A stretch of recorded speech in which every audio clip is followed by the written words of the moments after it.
Shahdadpur भरसा पीपीएलएस gas field वट मुबैना firing वारे वाक़े जो केस दाख़िल न थियण ख़िलाफ़ शहर जे बखारी वासी शहरी यासीन भट्टी पंहिंजे वकील मुस्तफ़ा सुमरो मार्फत एडिशनल सेशन कोर्ट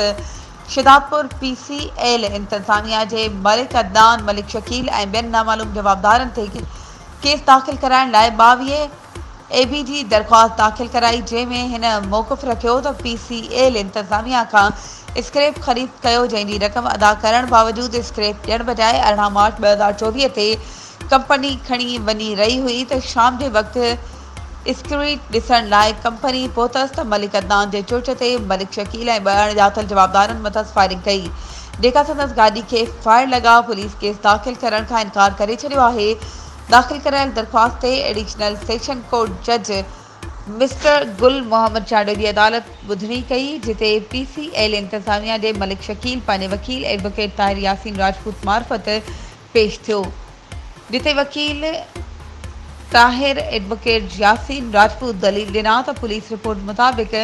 दरख़्वास्त गुज़ार ड्रामो कयो आहे, मथस को बि फायरिंग जो वाक़ियो पेश नाहे थियो। हेठी कोर्ट में हलंदड़ केस में दरख़्वास्त गुज़ार अहिड़ी फायरिंग जो को बि ज़िक्र नाहे कयो। दरख़्वास्त गुज़ार मक़ामी वॾेरनि सां मिली पीसीएल कंपनी खे ब्लैकमेल करे रहियो आहे, जॾहिं त दरख़्वास्त गुज़ार जे वकील एडवोकेट मुस्तफ़ा सुमरो दलील ॾिना त अदालत फायरिंग वाक़े जो नोटिस वठे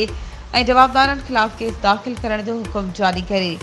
दरख़्वास्त ते दलीलूं मुकमल थियण बाद अदालत सॻोरी दरख़्वास्त रद्द करे। वधीक ख़बरुनि ऐं अपडेट्स जे लाइ असांजे चैनल खे सब्सक्राइब कयो